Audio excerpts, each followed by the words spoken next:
Hello, my name is Caroline Alford, and the play I'm studying is The Twelfth Night by Shakespeare. So, just a quick summary to kind of cover the high points before I do a quick performance of one of the scenes. This is a fast paced romantic comedy. So, there's a lot of love triangles involved, and it's kind of confusing. So, hopefully, this summary kind of covers the high points and kind of gives you a general idea of this play. Twins, Viola and Sebastian, they're separated in a shipwreck. So Viola believes that Sebastian is dead. So she goes on and she disguises herself as a man named Cesario. She begins working under the Duke of Orsino and she falls in love with him. But the Duke himself, he's in love with Countess Olivia. So the Duke orders Cesario to kind of court Olivia for him. And in that meantime, Olivia falls in love with Cesario, thinking that she's a man when actually she is Viola. Sir Andrew, he's another character. He falls in love with Olivia. So he declares a duel to Cesario because Countess Olivia is in love with him, who's actually Viola. Sebastian is now alive and is mistaken by Cesario by Sir Andrew. So then they duel and Sebastian wins the duel. Olivia then intervenes and asks Sebastian to dinner, thinking that he is Cesario. The Duke and Sebastian, or Olivia and Sebastian, get married that night. The Duke Orsino approves of this union between Olivia and Sebastian, but he also promises Viola that once she begins dressing as a woman again, they will become married.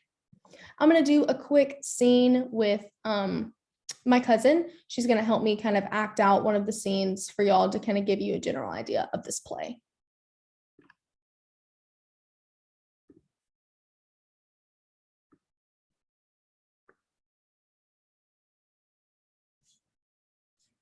What Christian phrase is this? This is Illyria, lady. And what should I do in Illyria? My brother, he is in Elysium. Perchance he is not drowned. Who think you, sailors? It is perchance that you yourself were saved. Oh, my poor brother, and so perchance may he be. True, madame, and to comfort you perchance, assure yourself, after our ship did split, when you and those poor numbers saved with you, hung on our driving boat, I saw your brother, most provident and furled by himself. Courage and hope both teaching him to practice. To a strong mast that lived upon the sea, where like Arion, the dolphin's back, I saw him hold acquaintance with the waves, so long as I could see. Giving him hope. For saying so, there's gold, mine own escape unfolded to my hope. Whereto thy speech searched for authority, the like of him knowst thou is country. Ay, madame, well, for I was bred and born, not 3 hours travel from this very place. Who governs here? A noble duke in nature, as in name. What's his name? Orsino. Orsino. I've heard my father name him. He was a bachelor then. And so is now, and so was very late. For but a month ago, I went from hence, and then 'twas fresh in murmur, that he did see the love of fair Olivia. What's she? A virtuous maid, a daughter of the court, that died some 12 months since, then leaving her, in the protection of his son, her brother, who shortly also died, for whose dear love, they say, she hath abjured the sight of company and of men. Oh, that I served that lady, and might not be delivered to this world, till I had made mine own occasion mellow, what my estate is. That were hard to compass, because she will admit no kind of suit, not the Duke's. There is a fair behavior in thee, captain, and thou, that nature with a beauteous wall, doth oft close in pollution. Yet I will believe thou hast a maid mind that suits with this thy fair and outward character. I prithee, and I'll pay thee voluntariously. Conceal me when I am, and be my aid, for such disguise as happy shall become the form of my intent. I'll serve this. Thou shalt present me as an image to him. It may be worth my pains, where I can sing and speak to and sorts of music that will allow me very worth his service. What else may hap to time I will commit? Only shape thou thy silence to my wit. Be you this eunuch, and your mute I'll be. When my tongue blabs, then let mine eyes not see. I thank thee. Lead me on. Wow. Act 3, Scene 1. I'm Olivia, and this is. I'm still viral. Okay. Let the garden door be shut. Leave me to my hearing. Give me your hand, sir. My duty, ma'am, in most humble service. What is your name? Cicero, in your servant's name, fair princess. My servant, sir. 'Twas never married would. Since lowing family was called compliment. Your servant to the court, Count Arsenal, youth. And he is yours, and his must needs to be yours. And servant's servant is your servant, madame. For him, I think not on him. For his thoughts would they were blanks rather than filled with me. Madame, I come to wet your gentle thoughts on his behalf. Oh, by your leave, I pray you. I bade you never speak again of him. But would you rather undertake another suit? I had rather hear you to solicit that than music from the spheres. Dear lady, Give me leave. Beast you, I did send after that enchantment you did here. A ring enchased of you, so did I abuse myself, my servant, and I fear need you. Under your hard construction I must sit, to force that on you in shameful cunning, while which you knew none of yours. What might you think? Have you not set mine honor at stake, and baited it all with the unmustling thoughts thy tyrannous heart can think? To none of you your receiving, enough is shown, a cypress, not a bosom. High to my heart, so let me hear you speak. I pity you. That's a degree to love. No, not a grise, for 'tis a vulgar proof.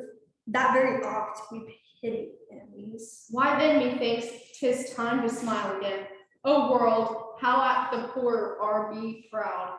If one shall be a prey, how much better to fall before the lion than the wolf. Clock strikes. The clock upbraids me with a waste of time. Be not afraid, good youth.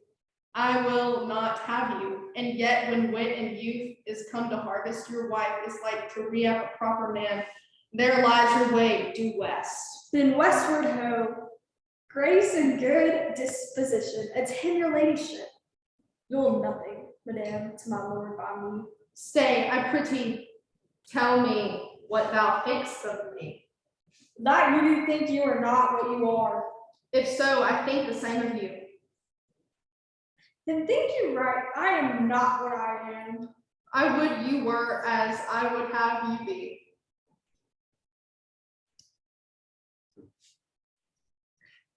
Would it be better, madame, than I am? I wish it might, for now I am your fool. Oh, what a deal of scorn looks beautiful in the contempt of anger in its lip.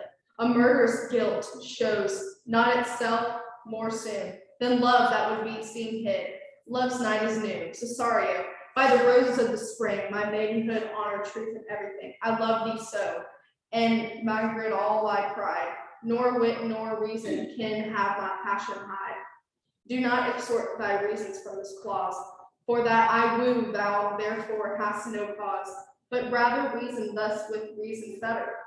Love sought is good, but given unsought is better. By innocence I swear, and by my youth, I have one heart, one bosom, and one truth. And that no woman has, nor never none, shall mistress be of it, say I alone. And so I do, good madame, nevermore. Will I my master's tears to you to pour? Yet come again, for thou perhaps mayst move that heart which now abhors like his love.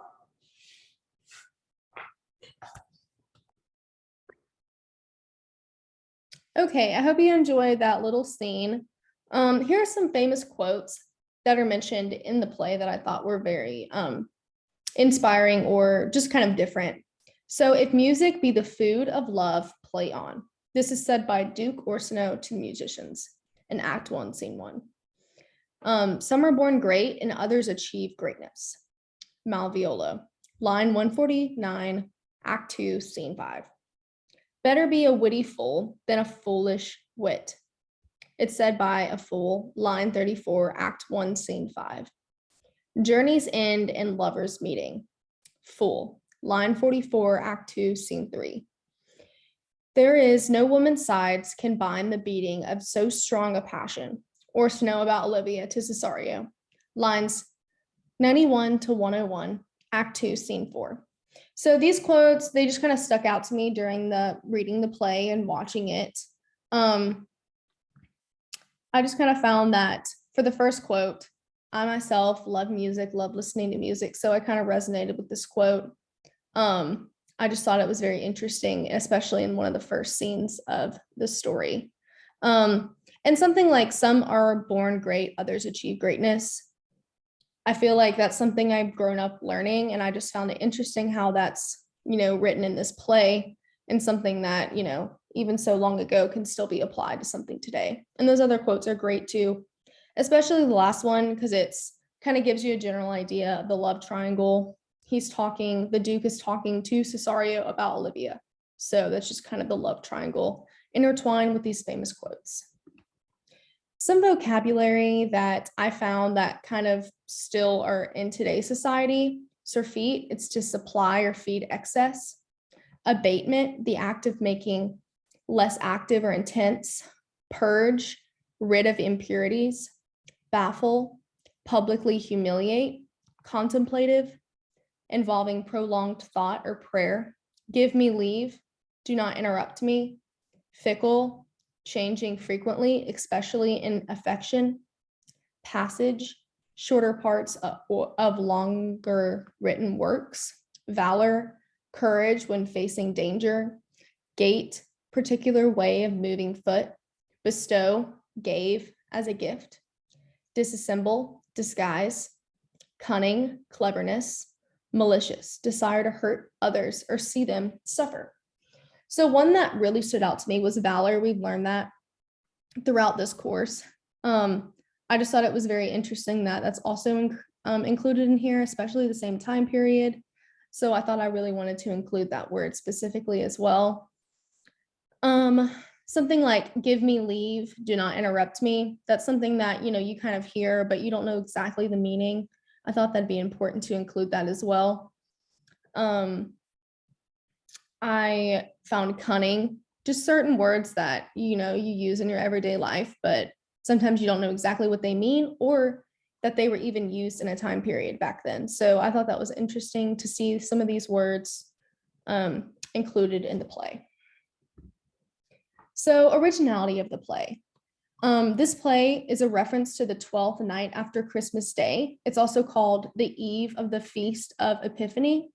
This feast was a Catholic holiday, but then it turned secular. So it's kind of why probably we don't celebrate that today. This holiday was created as a festival in which everything was turned upside down. So obviously in this play, there's a really strong love triangle with a lot of moving pieces, a lot of people in love.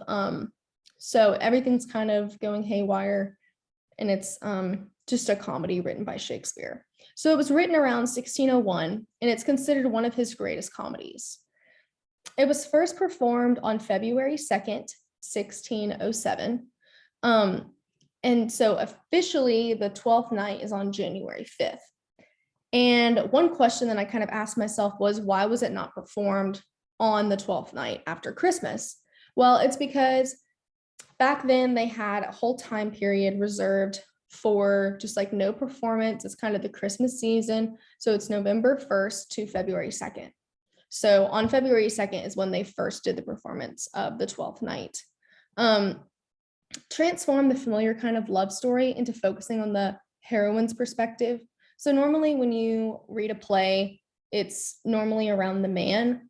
And in this play, it's kind of focusing around Viola acting as a man.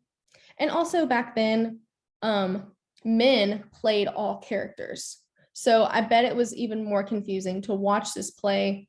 And especially when I watched it, all men were performing the female roles. So Viola was actually a man pretending to be a man. Viola was a man pretending to be a woman, pretending to be a man, pretending to be, very confusing. So it's also just important to keep that in mind that, it's kind of a female perspective acting as a man. The principal sources and inspiration for this play. All of the parts were played by men. So Viola would have to be a male, pretending to be a female, pretending to be a male. I just stated that. Shakespeare consulted the Italian play called Gi Inganati, who features twins who are mistaken for one another and contains a different love triangle. Shakespeare also used Apollonius and Celia story, which was written in 1581, to create the plot with the shipwrecked twins and a woman disguised as a man. Similar to all of Shakespearean plays, he presents the audience with comedic relief, well-developed drama, and interesting storyline to keep the audience engaged and wanting more. I thought this play was a great comedy, and I thought it was really enjoying to read. Shakespeare did a great job in kind of forming this love triangle, which otherwise would have been really confusing. But once you read it, you understand it a little bit more, and it really helps to kind of like watch it and then kind of go through it. So I really enjoyed this. Here's the works cited page. So I hope everyone enjoyed watching my presentation and performance. Let me know if you have any questions and I'll feel free to answer those.